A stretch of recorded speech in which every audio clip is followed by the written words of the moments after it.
इचलकरंजीतील श्रीकांत काजवे यांनी तोंडातून शिट्टी वाजवत भारतीय रागदारी संगीत आणि गाण्यांचं सादरीकरण करण्याचं कौशल्य प्राप्त केलंय। त्याबद्दल त्यांची एशिया बुक ऑफ रेकॉर्डमध्ये नोंद झाली आहे।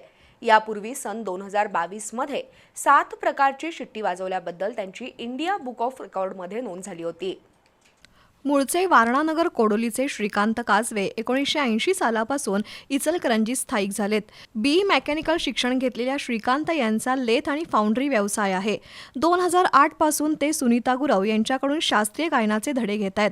लहानपणापासून त्यांना शिट्टी वाजवण्याची आवड आहे। 2019 मध्ये त्यांनी शिट्टीवर वेगवेगळी गाणी म्हणण्याचा सराव सुरू केला।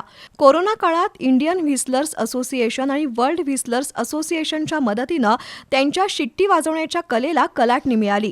ओठ, जीभ आणि श्वास यांच्या समन्वयातून साकारली जाणारी शिट्टी मेंदूची एकाग्रता वाढवते आणि मनावरील ताण कमी करते। शिट्टी वाजवणं म्हणजे नैसर्गिक प्राणायाम आहे। शिट्टी केवळ मनोरंजनाची गोष्ट नसून शास्त्रीय पद्धतीनं विकसित करता येणारी प्रभावी कला असल्याचं त्यांनी सादरीकरणातून दाखवून दिलंय।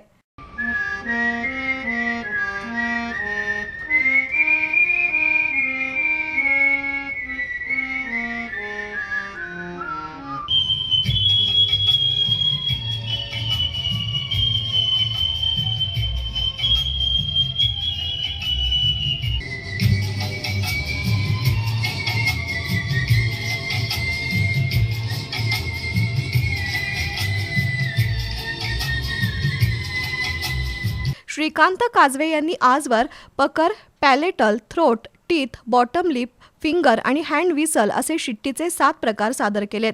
त्यामुळे त्यांची इंडिया बुक ऑफ रेकॉर्डमध्ये नोंद झाली आहे। श्रीकांत काजवे आणि ॲडव्होकेट माधुरी काजवे हे दाम्पत्य शब्द सूर या कार्यक्रमातून शिट्टीवर कविता, गाणी आणि रागदारी सादर करतात। आजवर त्यांनी राज्यभरात 65 प्रयोग सादर केलेत। शिट्टी वाजवणं ही कला असून त्याचा गायन आणि वादन कलेमध्ये समावेश करण्याचं आवाहन त्यांनी केलंय।